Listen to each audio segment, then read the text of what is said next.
This is part 2 of a 2-part podcast. Hi, this is Mark. There are a lot of reasons to get angry these days, but I prefer to focus on the positive things that we each can do to make this world a better place. The book, Building a Better World in Your Backyard, Instead of Being Angry at Bad Guys, is a great resource for just that. Instead of throwing my arms up in frustration at governments or big corporations, there's a list of ideas that we each can tackle to affect change. Information about this book and other resources can be found at permies.com. As much as my friend complained, he was also intrigued. And I think now he's behind it, but of course I did it all wrong because he wants to be even. And now he's making the hour-long trip to go buy that organic hay, and he wants to do more of it. Uh-huh. And now he wanted to talk about growing a garden, and we did that too. And all his garden, all he wanted to grow was tomatoes. And now he did have this next door neighbor that was growing tomatoes in her yard, and I think he kind of liked her. And so he was kind of like, can you help me grow tomatoes? So we did. Now, her tomato plants grew to be 18 inches tall, and each tomato plant had 4 tomatoes on it. It was really sad. And now on his plot, I think we planted 6 tomato plants, but it was all with hay mulch. And he had a jungle. He had, out of these 6 tomato plants, he probably had 200 pounds of tomatoes. He had way too many tomatoes, and so he was giving his neighbor tomatoes, and of course he had no idea what he was doing, and now she's curious about what he's doing. And all right, that's another story for another day. But it's is it really a garden if all you're growing is tomatoes? But that's all he wanted to grow, and it's because she's growing tomatoes. Okay. There it says it. We did it too with more of that organic hay, but that's another story for another day. And that was another thing too. It was all lawn where we planted this new tomato garden, and we just smothered all the lawn with a thick layer of the hay. Which the donut was also the same thing. We were smothering the lawn with the donut. Okay. There, I've told my story. Do you guys? We've got a couple more things to talk about during this thing we're recording today, but. Do you guys have any comments about the story of my friend in West Seattle and his trees and his yard and maybe his tomatoes? Well, I do think that the quickest way to help your soil or your plants do better is to mulch them.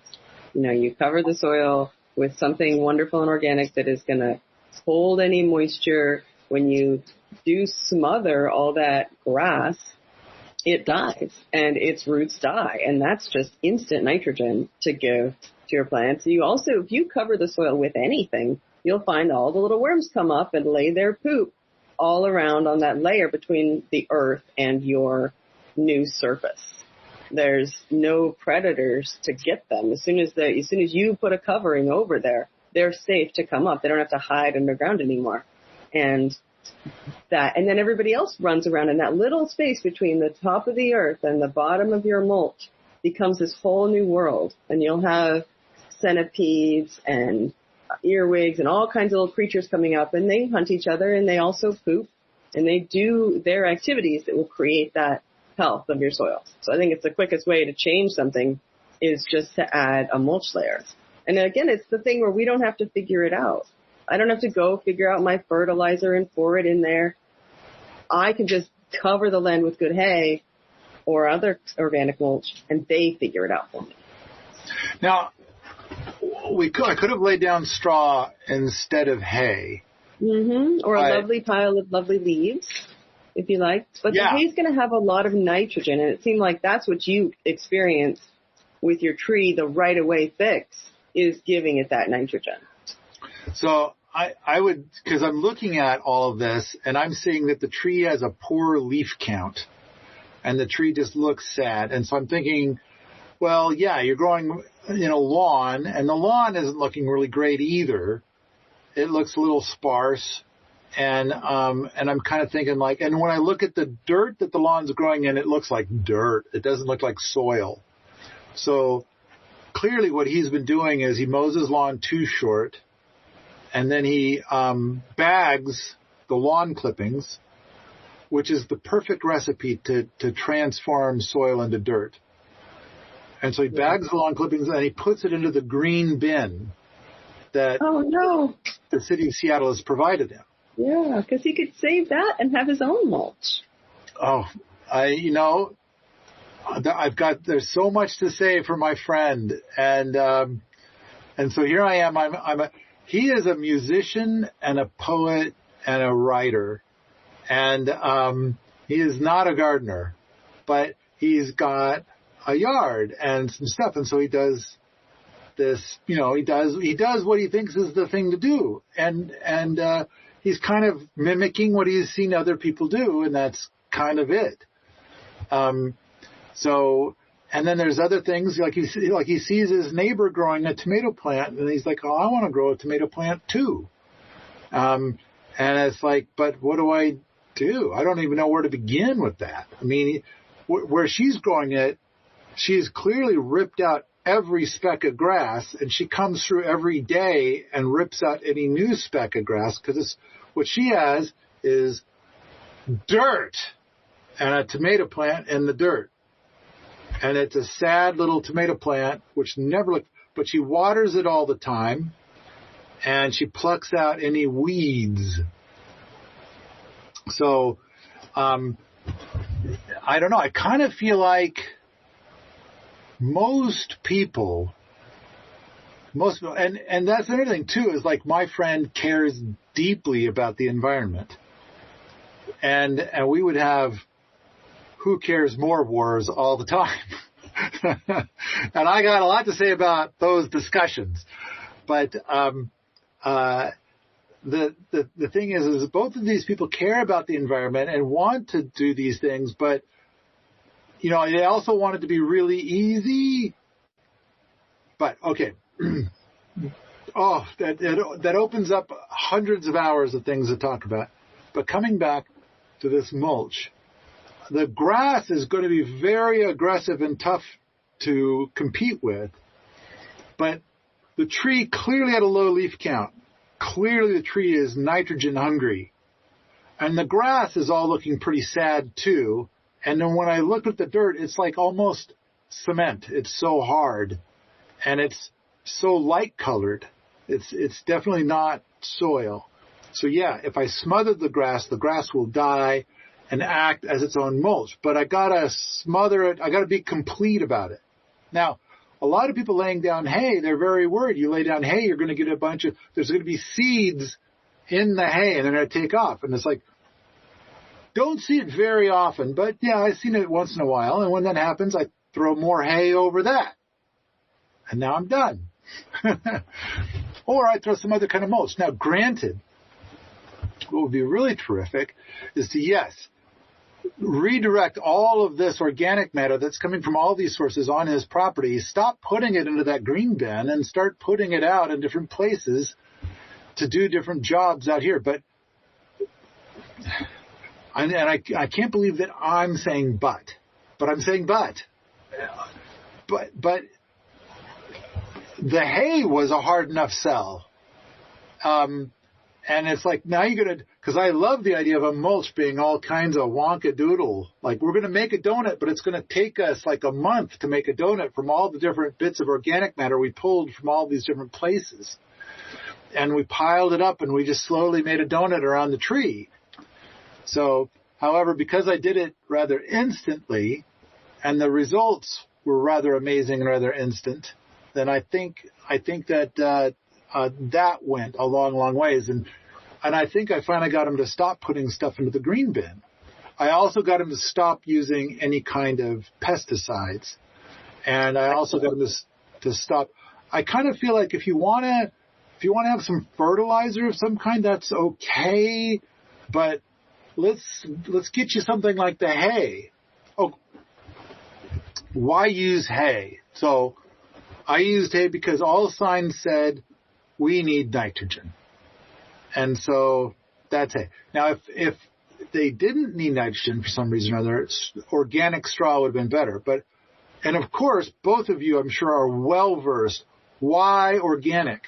Why not use non-organic hay in this case? For the same reason we don't want to spray our lawn with pesticide.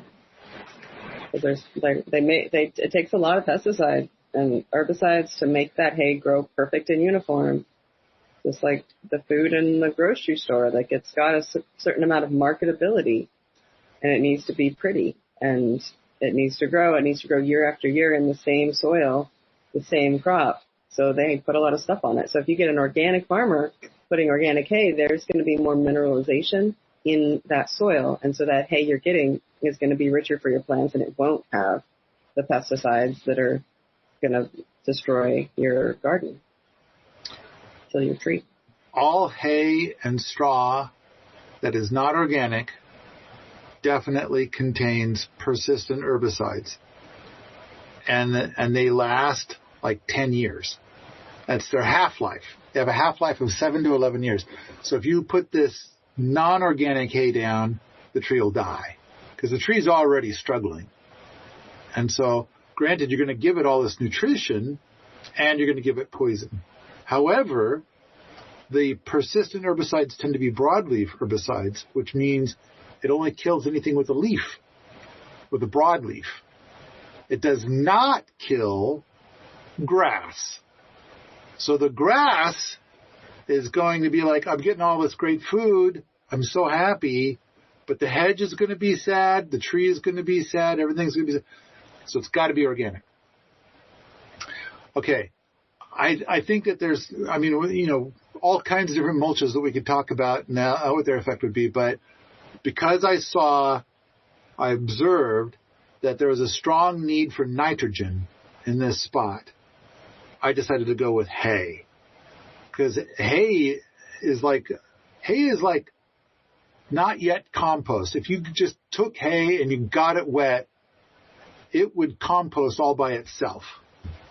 So it's going to effectively compost in place, which is going to, as it breaks down on the bottom side, which is touching the soil, it's going to feed the soil. Okay. Anything more about my friend in West? So Clay, do you got anything? No, I think I'm good on this one. Okay. All right. I want to mention Back to Eden gardening.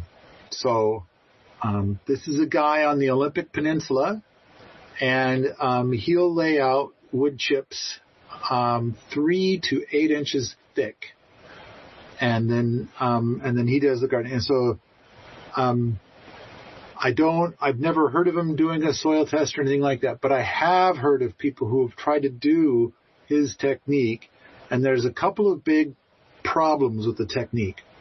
I mean, it's great technique. I mean, basically he's doing a deep mulch, which is wonderful. It's a very high carbon mulch, and that can work. It does work. It is great. There's a couple of caveats. Caveat number 1. If you're going to put a whole bunch of wood chips on your soil, and it ain't soil, it's dirt, it could take you 10 to 20 years until a garden starts to present itself, because there's not enough soil life to start breaking down those wood chips. And so it's kind of like nothing happens. You lay down all these wood chips and nothing happens. So there's been a lot of people who have tried to emulate this whole process, and they did not have success because of that. The other big caveat, the reason why I think you probably shouldn't even try.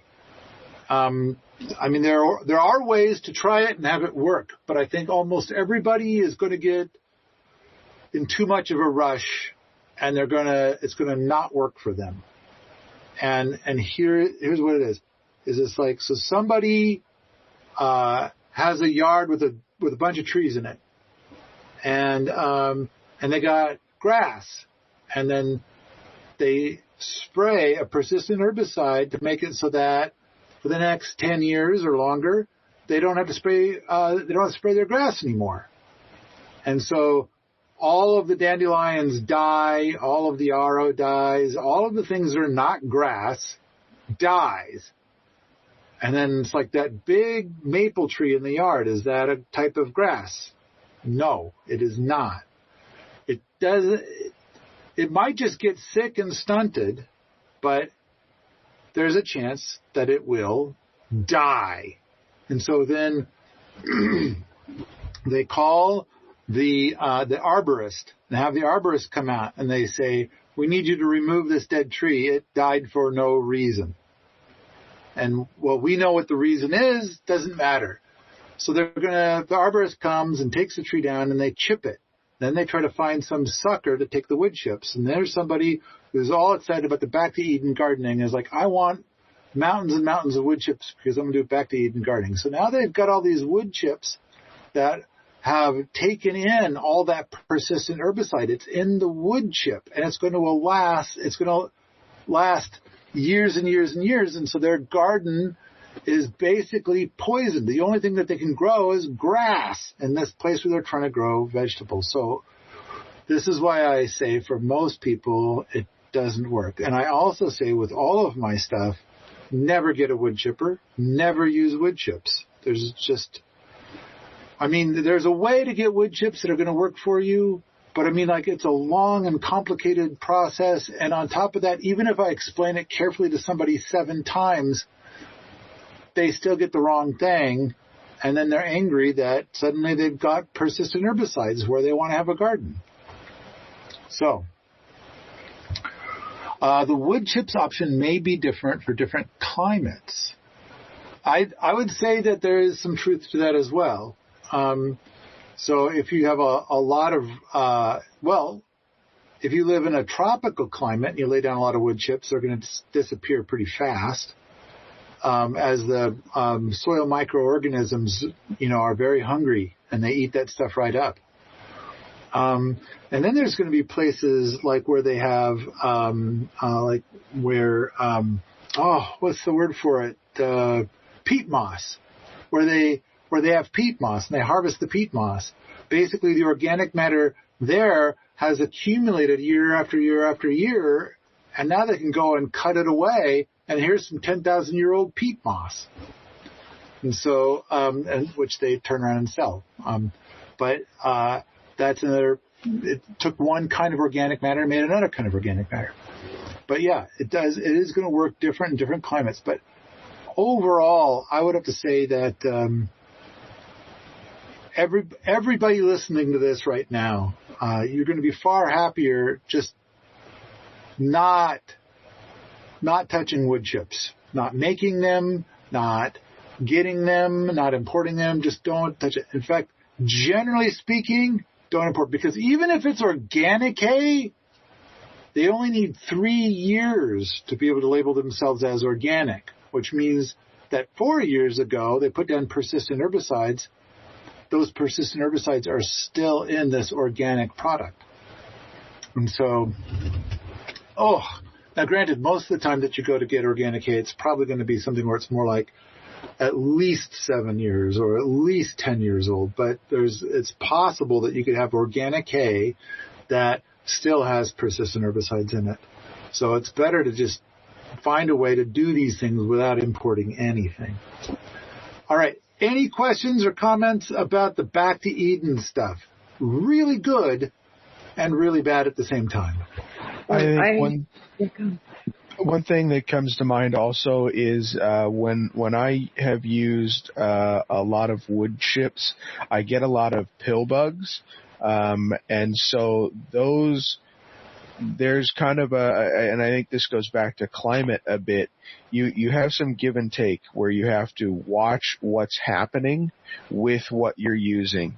And so I think that I'm also in the middle, more on the avoid wood chip spectrum, not only for everything you mentioned, but also the ability to bring, the happiness for pests that might want to just destroy my garden. Whereas lawn clippings and stuff that I have readily available on site, they tend to do that less for me.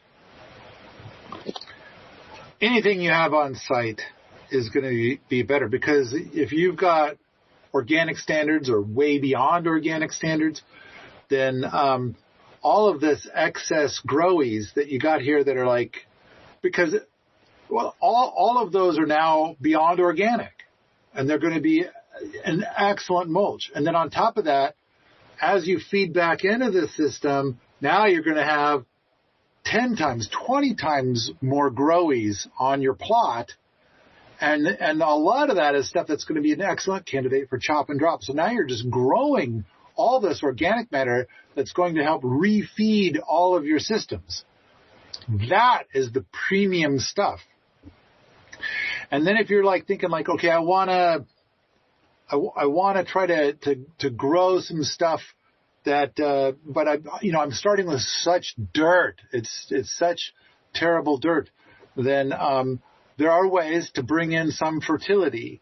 I think, and boy, I'm going to catch hell for saying this, but I think and I'm sure both of you know this already. If here you are on a plot of dirt and you're trying to grow some stuff and you're a little low on organic matter to put on there, and you're like, I need to add some fertility. What's your first thing that you're going to add as fertility? Well, you can pee around the plants. That's where I'm going. You can also, we all produce a lot of kitchen scraps, so like all the little peels and bits that we would, give to the chickens can be put underneath that layer of mulch. And that's a ton of nitrogen that will go right into your land. So I think those two sources are excellent.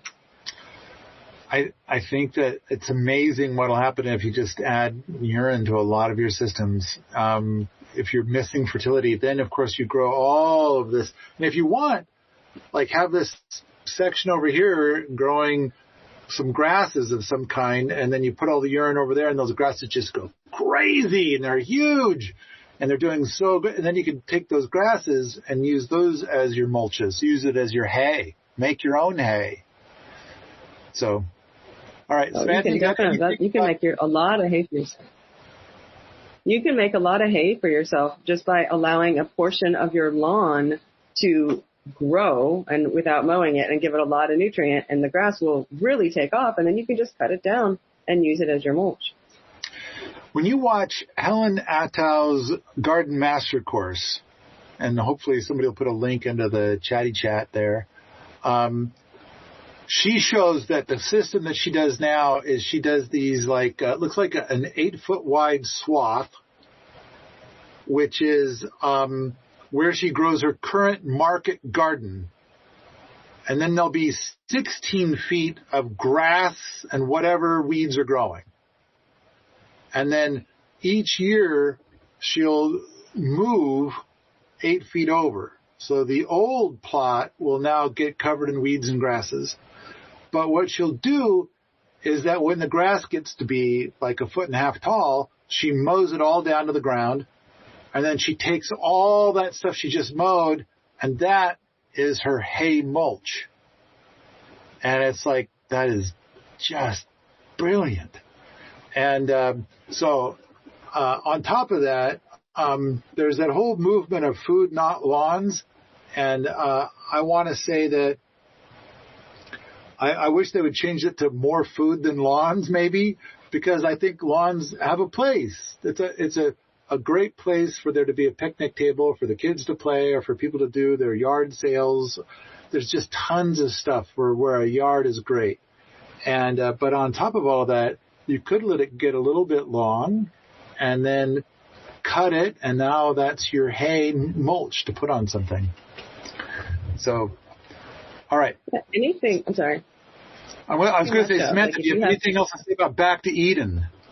Oh, Back to Eden. I think if you can find a good clean. Uh-oh. I think your internet crapped out. I can't hear you. Can I hear we it missed now? some of what you said. There was something that went silent. If you can find a good clean source of chips, and I know that is a hard thing in a lot of situations, but if you have a good source of chips and you know they're clean, I think that the mycelium grows extremely well underneath the wood chips. I think I would see mycelium grow and begin right away, it seems like, when you lay those wood chips down, certainly faster than I would see it growing underneath a hay mulch, or even a leaf mulch. It seems like if you lay down wood chips and then you just dig into it for whatever reason, you see that white mycelium going all over. So I think in a situation where you want that and you need to hold that nutrient, I think that's an option. I don't think it's not going to give you the same results as doing a mulch or doing a hay, but I think it's something to play with if you know that you have clean materials. I think you might be able to get something similar by going out in the forest and getting, rotting logs or, a woody debris that comes off of the hedge or something. I think you could get a lot of that without having to chip the wood. You don't have to have it be small. It could be just old rotten stuff.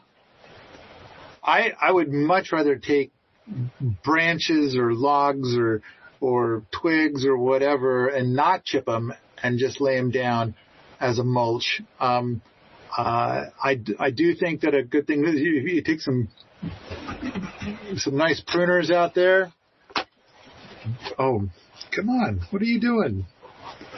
And I've got my pruners here, but somehow they've hooked onto a thing. What are you?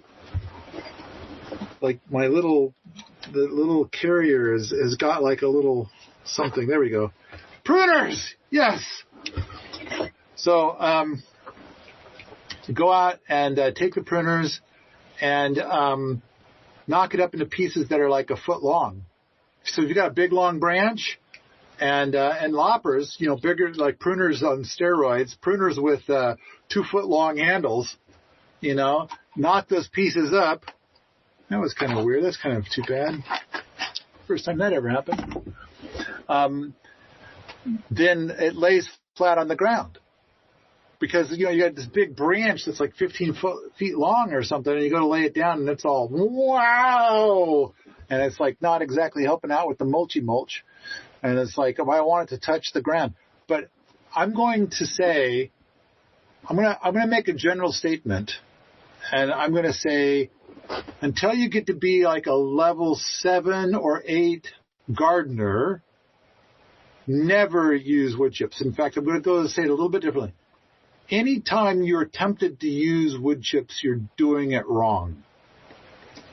And that's just because I've seen way too many people use the words that you just used. The mycelium? No.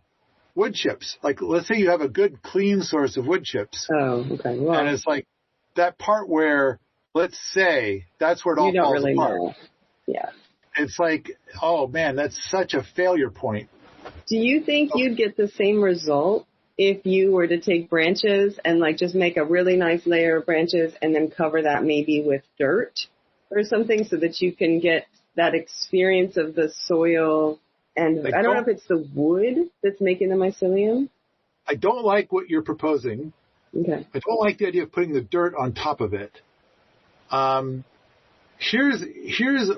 if you're thinking wood chips, and it's so A, don't bring them in, and B, don't run a wood chipper.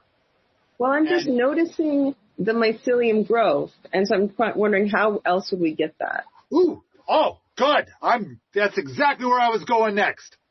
How else do you get that? And it's perfect. Now, you have been to my property many times, including in the summertime, right? Yes. And you've been to the Dances with Pigs Meadow. Yes. You've probably been to the Dances with Pigs Meadow when it's all green and covered in flowers. Uh-huh.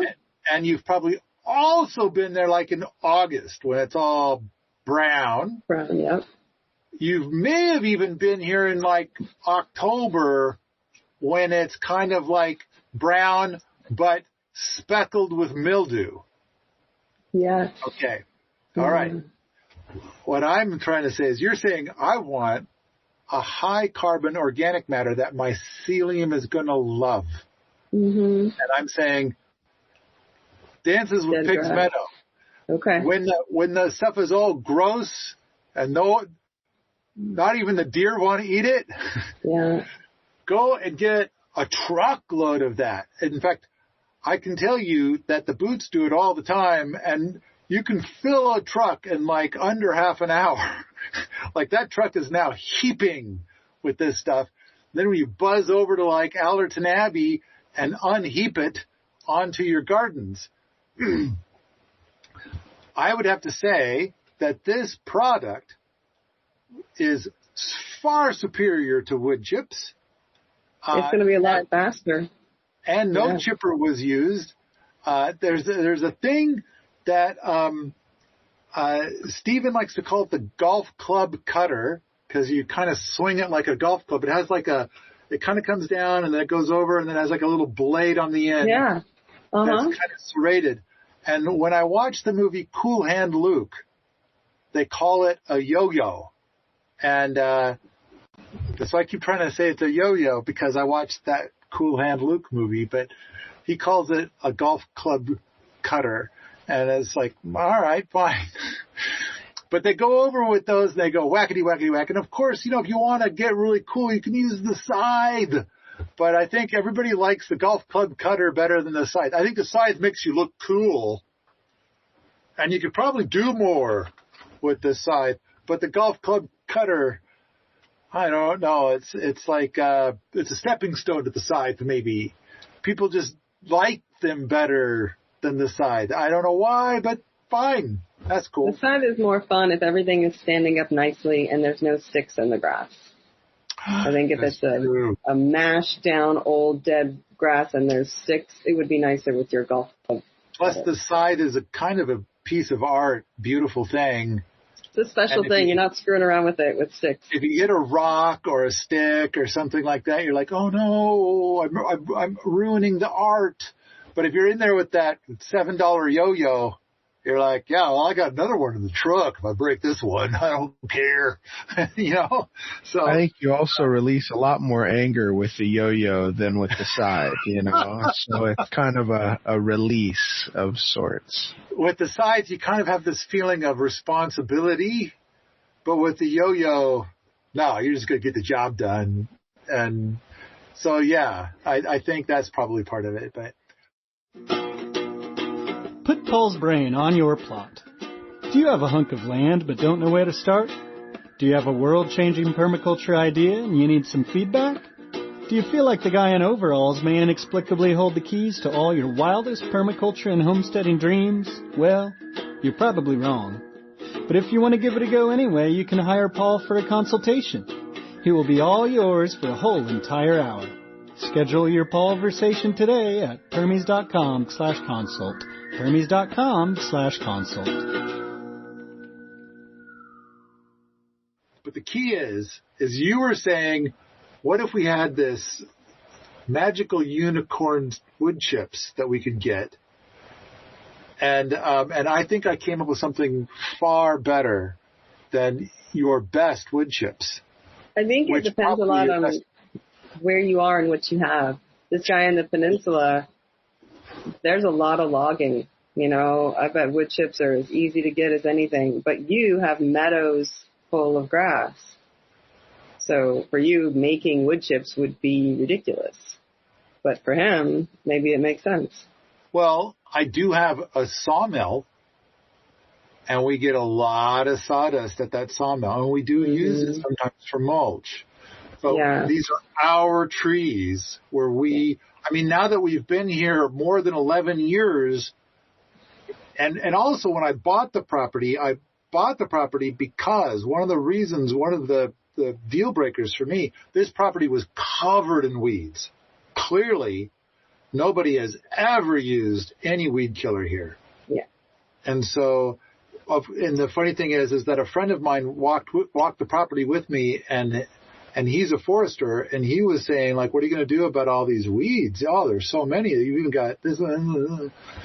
And I believe my response to him at that moment was, because he was pointing to a patch of knapweed. What are you going to do about this knapweed patch right here? And I said, wherever I have a knapweed patch, that's where I want to plant a permy. Somebody sets up shop there, they start building a little something, they start growing a little garden, they're going to rip out all that knapweed right away. But yeah, knapweed's not so bad. I don't think. I mean, the butterflies like it. When I had my geese here, they enjoyed it. And it's really no problem. The first month we were here, I think we brought in 3 different, like 5-gallon bucketfuls of different knapweed predators, like things that thought knapweed's yummy and only knapweed is yummy. But you'll also notice that, and I know that, Samantha, you've claimed a little patch of hugelkultur near the house as your garden. How much knapweed have you ever seen on that? None. And There's no knapweed.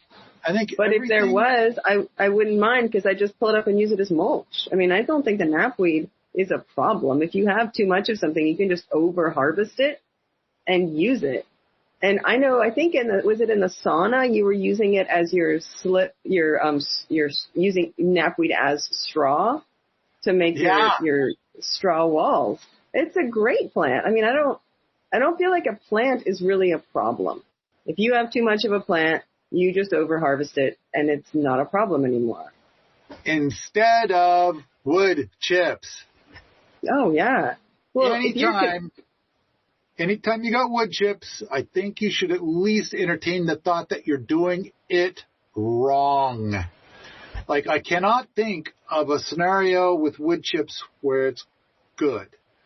You know, at least, I mean, if you get up to like level 7, level 8, then yeah, you can find where there's a bunch of wood chips somewhere because they took a load of logs and you saw where the logs came from and you saw it was infested with weeds and they took it to a mill and the mill has this mountain of wood chips.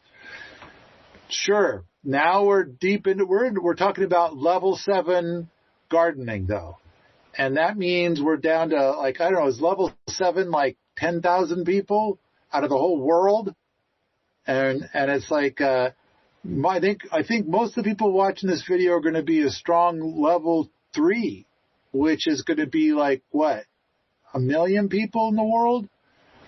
And so I'm going to say, like, don't, you know, generally, the general feeling, the general thought, what I want to push onto people is like, if you should at least have the thought that if you're using wood chips in any form, you're doing it wrong. Just have the thought.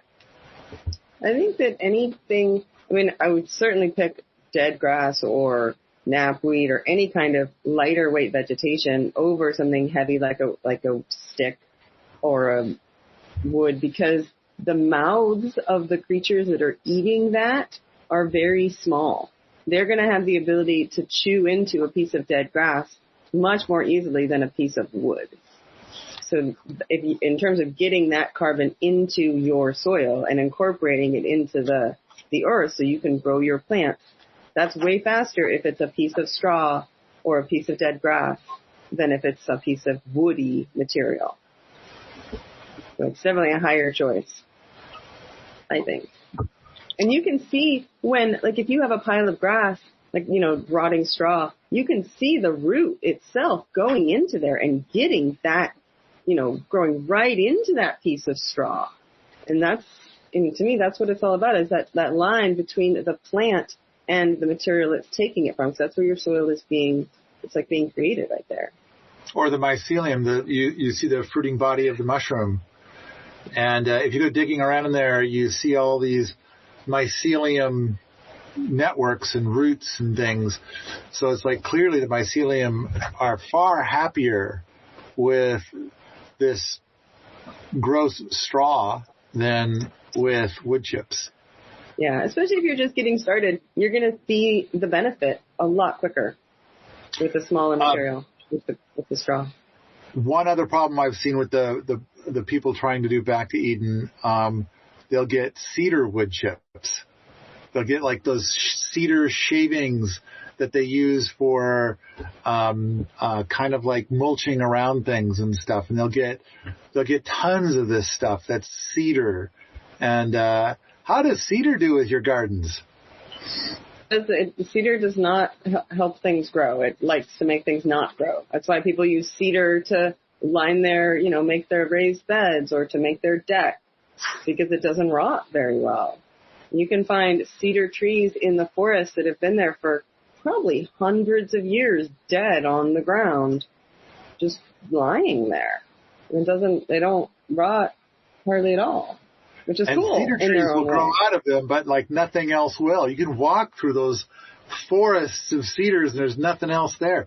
But apparently cedar has 4 different kinds of natural herbicides in all cedar duff, which I think is rather fascinating. That's really cool, yeah. Let's change gears a little bit. I got another topic to bring up. And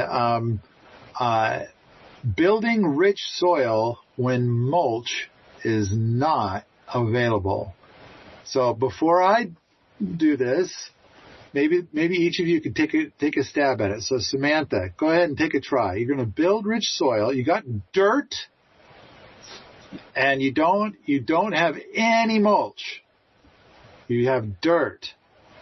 So one thing that I think is pretty fun is like if it's a lawn or if it's just land that's kind of growing whatever. Let's say it's just dirt. Let's say there's no lawn. Just dirt. You can actually take clods of that dirt and build yourself mulch out of the dirt. And if you take yourself a pitchfork and you grab clumps and then you lay those out in in a heap, maybe throw some other stuff in there, whatever you have really, by creating the shelter on top of the surface, you're creating that mulch environment. You don't have all the wonderful nutrients that you get in your hay or your straw, but you have created the shelter so the worm can come up and he can do his business and he can be safe and the other little creatures will come in there and it will produce a soft land. And then when you push that away, you can reach your hand right in there. Even if it was so hard you couldn't push through it with a shovel, if you cover it with a layer of clods of earth or dirt, even stones. I mean, you could go down and get big old boulders and lay those on there. And when you pull those away, that land is soft. And you'll find places where the vole came up and made a tunnel and screwed around under there. And the worm came up and pooped. And the land has been protected from the evaporation. So all the water that came down and landed on all those rocks was stored there. And it will produce good soil, even if you don't add anything. You just cover the land. So I do want to say a weird and funny thing about that. That is an idea that was presented like in 1930, something around in there, as like, hey, if you don't have mulch, you can make your own out of the dirt that's already there. And then we had the Dust Bowl. So yes, I think it takes what you're saying is entirely true. What you're saying is true, and it's not a new thing, and it does work. It is effective, and that was why. And so many people loved that idea way back then. That's how we got the Dust Bowl. I'm not sure that's what caused the Dust Bowl, but it does have, and then where I live, they do something called dust mulch, which is, I think, not beneficial, but it does work. It's can be 6-8 inches or more of just loose dirt, which blows away or washes away. But if it doesn't blow away or wash away, it will insulate the lower soil and it acts like a mulch. And then the next year, they will be able to grow a great crop. Long term, it's not a good idea. And I much prefer the clods or the rocks technique because something that doesn't blow away. Even just laying logs on your soil will cover them and cover the soil and create that environment. Okay, so the question is building rich soil when mulch is not available. Now I'm going to say the rocks thing works, but the rocks thing I think would count as mulch. And so, because I think rocks make a great mulch. But okay, we're going to, and then on top of that, for the rocks and the dirt clods, we're trying to talk about building rich soil when mulch is not available. Now, I do think that the thing about the clods, okay, so there's no mulches available, but the thing about the clods, it kind of makes things worse, but it does kind of make things better. And so part of it would be, I think that if you were to like if you're on flat land, if you were to texture. Now, I do want to say that there's a picture that I use when I do my presentation on replacing irrigation with permaculture. There's a picture of this flat space where apparently they tried to grow cotton for years, and then finally they depleted the soil of organic matter so much that it's just cracked clay. That's all you see is cracked clay. So the part where the clay cracked and grew up, there's a little bit of shade under there, kind of like what you're talking about, but still nothing grew. It was just cracked clay.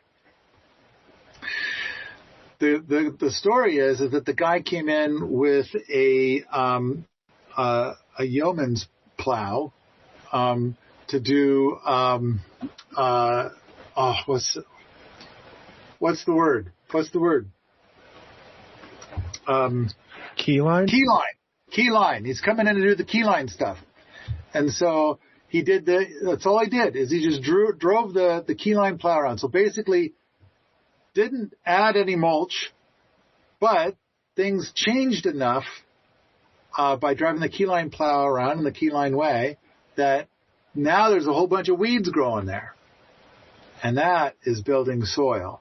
So that's big. All right. Now, I feel like I'm cheating, but Samantha, I want to give you one more try. Building rich soil when mulch is not available. Now let's pretend that it's a home gardener. So they've got a quarter of an acre to work with, but it's a quarter acre of dirt. And so go. I know you can come up with 12 things like in an instant. Well, one thing that you're doing with that key line is you're allowing water to get into the soil, but you're also kind of claiming a deeper level of soil or a deeper level of dirt as your growing surface. So if I have, I've got, 8 inches of what I could think of as topsoil, even though maybe it's not very nice, it's this topsoil, and I say that the first 6 inches is my mulch. I can, make a furrow and plant in my furrow. And then the existing surface is my new mulch. And I'm taking water and nutrient from a deeper level. So that's something that you could do. And then the next year you do it again, and it's going to be better every time you do that.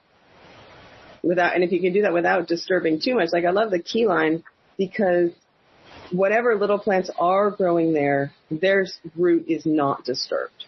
So I'm digging a nice deep trench through it with my keyline plow, but everything that I didn't disturb isn't bothered. And so I don't lose to wind or to water flowing through. I don't lose that. Even the tiny roots of just a little insignificant plant, it holds that soil together. So I think that that's a way that you could, by basically just calling the top surface mulch and the lower surface your growing surface. Okay. Clay, you want to take a stab at it? Building rich soil when mulch is not available. I mean, if I could get any sort of plant established at all, I think that would be my first thing, is that if we're talking about dirt, right, it's lifeless. Dirt. And so if there's any hope of maybe a type of grass or whatever weed is in the ditch, as Joel Salatin likes to say, if we can get that started, then maybe that'll bring the life and start kick-starting a transformation of that dirt into soil. And so I think that if I had absolutely no mulch, and, I didn't have a keyline plow or couldn't get it on my quarter acre backyard, then I think that I would simply start by planting something. I would say that's where I would begin as well. And so I would try like a dozen different species of things that will tolerate growing on absolute dirt. And then we're going to be able to water them. So there's going to be some irrigation available. And then on top of that, there's going to be whatever comes out of the kitchen, which Samantha mentioned before. And then there's the whole pea on it thing. But, adding any kind of fertility to this land is going to help it along. But I would say that if it's absolute dirt, the thing I'm probably going to try earliest is going to be anything that is both a nitrogen fixer and has a spiky taproot. And so the spiky taproot will just dig down into that dirt and start, doing the exchange with the animals and whatever else. And so, but, let's start the process of building soil, even if it's going to be slow. And so, I would say, when it comes to those kind of species, in fact, I think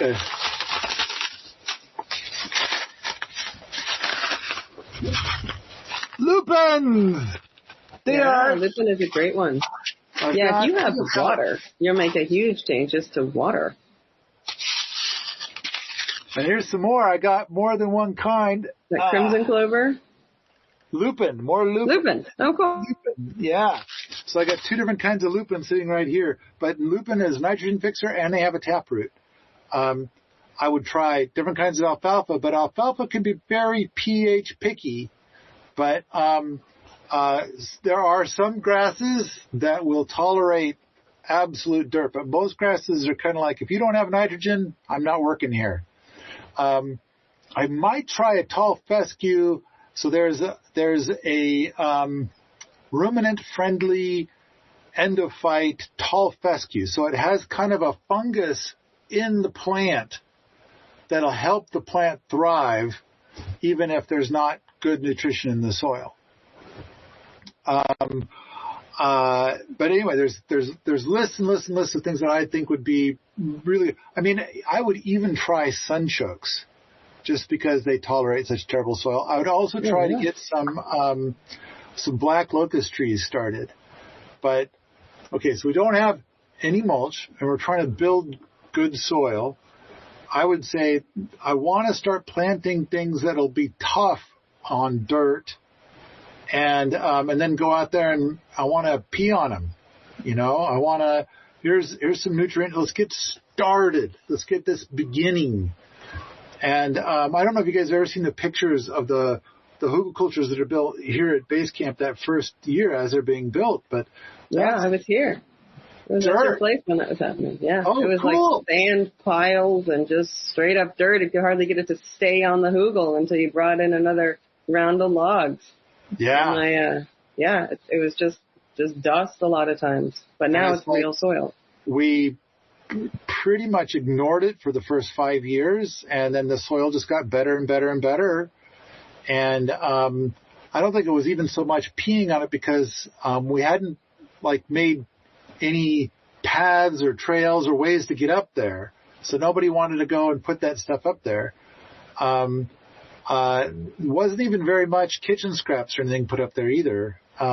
There were some spots where we put the kitchen scraps in the later years, but it seems like for a while, all the kitchen scraps are always placed down low where it's easy to get at, and nobody tried to go up high. But just stuff kept growing and stuff kept growing and stuff kept growing, and then the soil got better and better. I don't think that the soil's and then it was a year ago that we got water, and so we could start to irrigate, and so that helped a lot. But yes, having the access to water makes all the difference. Yeah. A lot of our lands that are dry in summer or cold in winter, they create a lot of organic matter that doesn't have a chance to break down. And so when you do add moisture to those landscapes, you'll find that land is really fertile, even though it didn't appear to be in its natural environment. If you just add water and try growing stuff, a lot of stuff will grow. On the next, so I'm going to set that one aside. The next thing I have is just too perfect. I have to get this in here.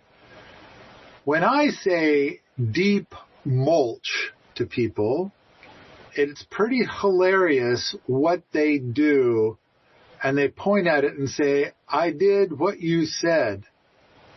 But what they point at isn't even an inch thick.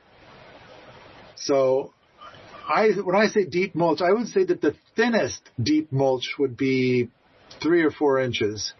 But really, I'm thinking like, can we do 8? Like 8 is good. When you say deep mulch and you're getting into 12-inch territory, I would start to think like that might be too much. I mean, granted, if it's a lot of logs, maybe that's all right. But, okay, when I say deep mulch to you, Samantha, what do you think that means? Enough mulch that you've really created a different environment at the surface. So maybe you throw down 12 or 14 inches of hay when it's all fluffy, and then it gets watered on, it gets walked on, and it gets trampled down. But if you haven't changed the environment of the surface, like you just have a little scattering of grass, you really haven't done anything. It's a little better. You're going to hold a little more water, you're going to catch a little more dew, but you haven't done a mulch. And until, I mean, if the grass can grow through it, it's really not a deep mulch. You're just, kind of sheltering the land. But I think you have to really change the environment so that those creatures that live in the soil come up to be on your surface. Clay, what do you think of when I say deep mulch? Kind of piggybacking off of Samantha's answer, no light penetration. Like we're creating a space where no grass can grow, like the sun isn't going to burn all of these little worms and bugs and whatnot that come up to the soil surface. And so when I think of deep mulch, really no light should be penetrating that. And it should be, smothering out things that you don't want as you've kind of laid it all down there. I'm going to say that deep mulch has to be so thick that it would smother everything. So grasses are going to be some of the most persistent. I mean, I would say anything with really incredibly deep taproots like Canadian thistle or what's that? I can see it in my head, and I'm trying to field bindweed.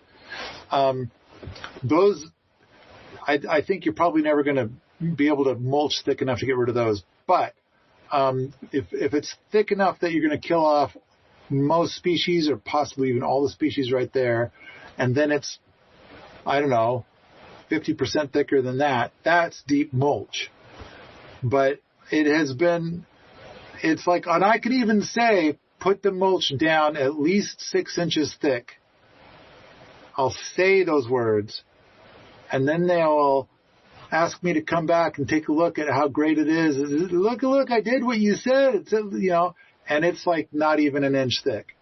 And it's like, are you using a broken metric system or something? So, I don't know. It's one of those weird things where it's like I can't communicate it, or I don't know. Maybe there's something that has to happen to be different so that people can hear 6-inch thick mulch, because I'll talk to. This is like Mel Bartholomew writing his book Square Foot Gardening. He says he wrote this whole book because he got tired of saying the exact same thing over and over and over again and being ignored. At least if it's written down, they can't say, you didn't say that. There it is, written down. I handed it to you. I showed it to you. It's written down. And now they can't say that he didn't say it. So, but this is deep mulch is a big thing. So I just wanted to make a point of saying, like, it is so weird to me how when we talk about mulch, how people can't seem to hear it. And it's not like I'm just talking about boots in the boot camp. I'm talking about, I've been to so many different properties and try to talk about it, and then they're like, look, I'm so proud, praise me. And it's like, that's not what I said. In fact, you're just going to feed the grass that's there. You're not even smothering the grass. Anyway, I just feel I feel glad to be able to take this moment to share this wackadoodle thing about deep mulch and the phrase deep mulch. Well, some folks might be more comfortable putting it down in layers, like put it down a nice, what you think of as a deep mulch, and then water it and watch it for a while, and then put down another layer and, see how your plants do, and just keep adding. If if putting down a whole bunch at once seems like too much or too hard or too weird, just add more after a bit. Because if you put down a really deep mulch of dry material, it can take a while for the land under your mulch to get wet, depending on the time of year. So maybe just watering it in and letting it settle, and then adding more to see how that looks. I like what you're saying. I want to add a weird frosting onto that, and that is that I think that when you get in about the 4th year of doing this, the effort becomes 1/10 of what it was when you were starting. Like on the 4th year, you don't mulch nearly as much. You don't have as many weeds. Most of the weeds that are growing there are volunteer food plants. And so you don't care. It's a bit like how in that first year here, we had knapweed everywhere. And then after about 3 years, we had no knapweed. And then we kind of went to war on prickly lettuce, and now we rip out prickly lettuce. Now there's hardly ever any prickly lettuce. So as we're talking about what mulch to lay down and how to build soil and things like that, I think that part of it is that you get to the point where on these beds they're pumping out a whole bunch of food, and you go and you make a whole new bed over there. And now on the first bed, you really don't have much work to do except to harvest. All right. You guys keep going. I'll be right back.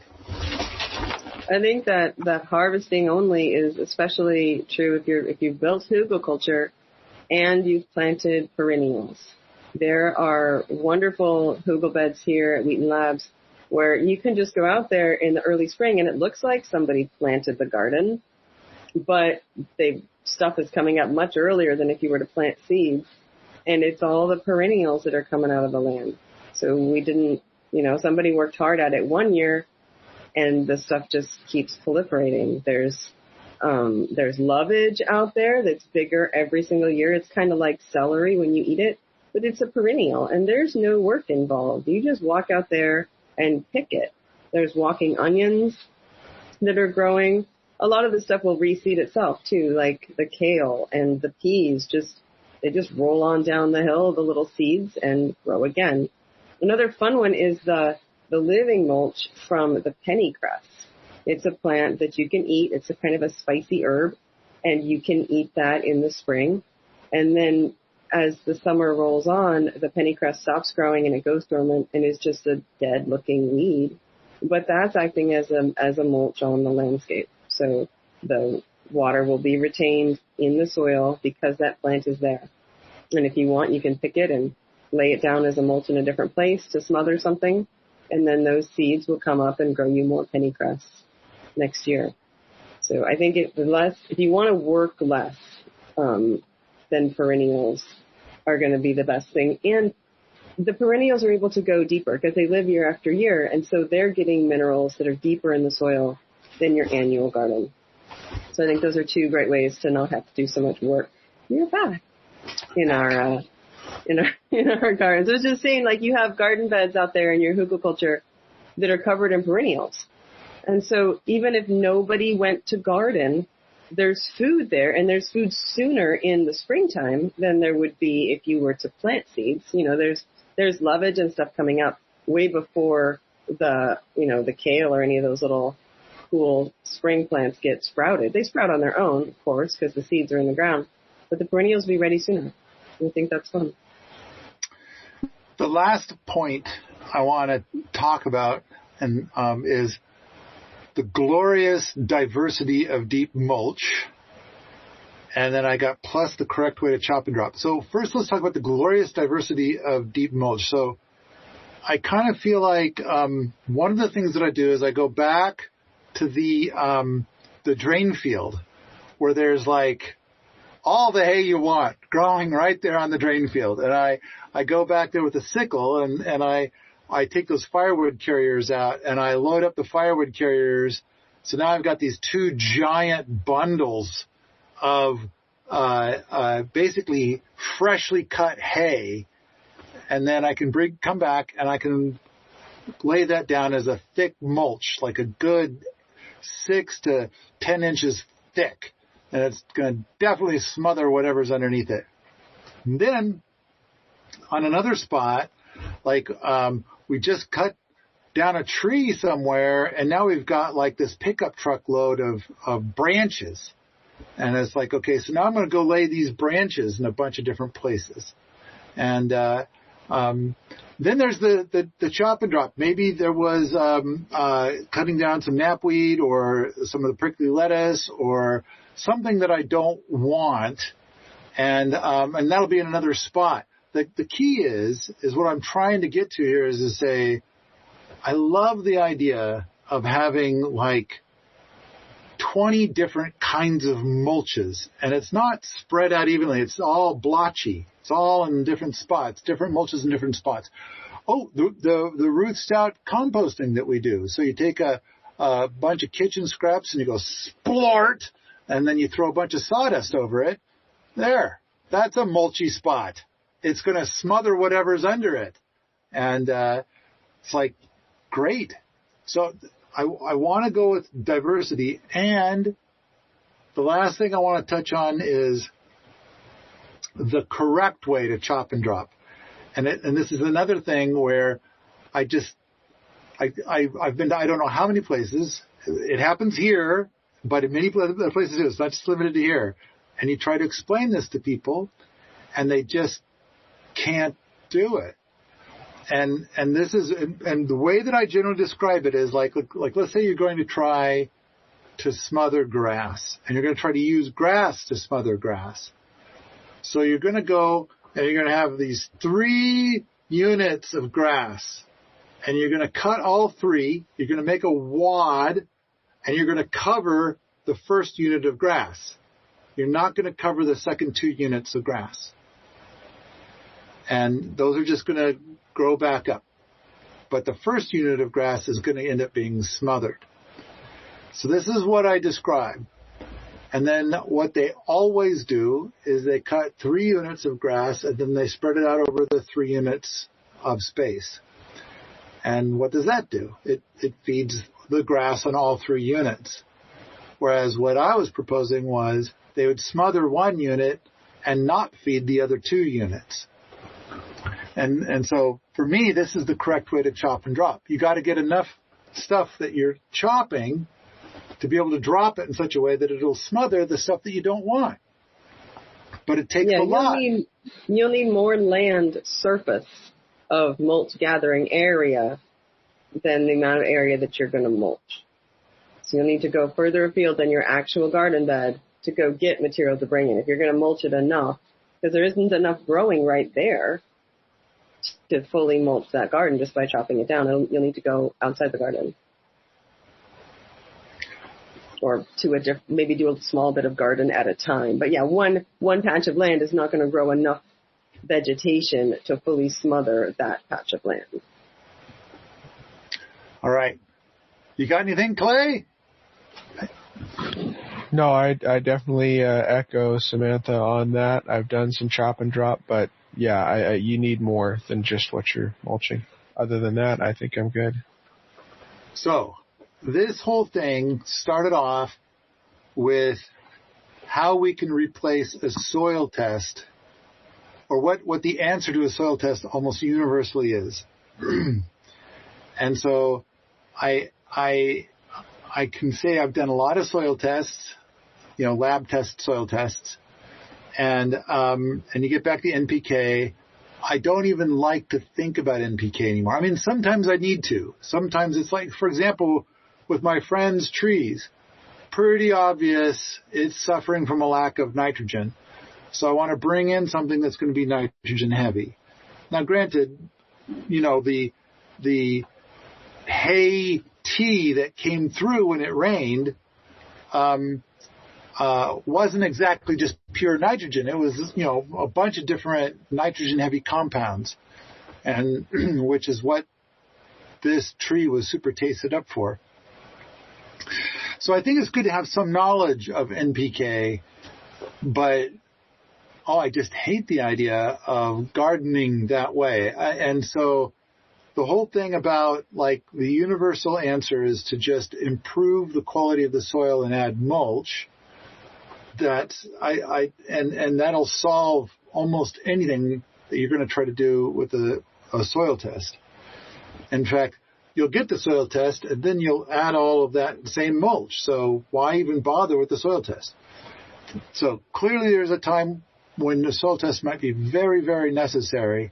But I think for most of the time, without the soil test, the answer is almost universally the same. And there could be some weird exceptions where you're going to get some soil tests done in order to be able to figure some stuff out and understand it. So I feel like we're done with this topic. We're all good. We covered a lot of extra stuff that I felt was really good.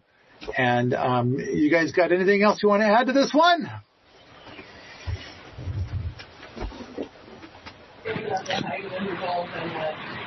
I see Samantha trying to talk, but I don't hear any sound. I see your lips moving. Hi, I'm sorry. I muted myself again. Tim made a comment about the height of the hugel beds and the seed distribution and things rolling down the hugel. And one thing I've played with is when I'm doing a chop and drop, if it's something I pull out by the roots, then that's fine. I just throw the root up, like when I lay it on the hill, like leave the root clod and I put that in the uphill so the plant itself is facing downhill. Or if I'm cutting it, I'll put the heavy end, the ground end up the hill and lay it down so that, because a lot of times it will come down the hill, but if you lay it vertically and then you have the heavier part uphill, that seems to really help. I think the last Permaculture Smackdown we did was hugel culture, and I think we went into a lot of detail about how to keep the mulch up on the sides of a very steep hugel culture. So that might be worth checking out. We're also going to have a bit of a collection of things, a permaculture heap of things for hugel beds coming out in a few days. So if folks want to learn more about hugel culture and kind of get a lot of hugel culture knowledge all together, you might keep your eye out for that. It should be a really good deal. Liv asked if she could make a bundle. And she wanted to call it a heap because it's for hugel culture. Yeah. And so and I've been observing what she's putting together. It is going to be a lot of stuff. And so, that'll be cool. All right. If you like this sort of thing, come on out to the forums at permies.com where we talk about soil tests, homesteading, and permaculture all the time. In a world on the brink of social collapse, one website stands above the rest to fight back the zombie horde of corporate trolls. Permies.com. Take back control of your destiny and protect your loved ones from the toxic gick coming at you from all directions. Strap on your overalls and start building that bunker of abundance with the good vibes and friendly, helpful insight found at Permies.com.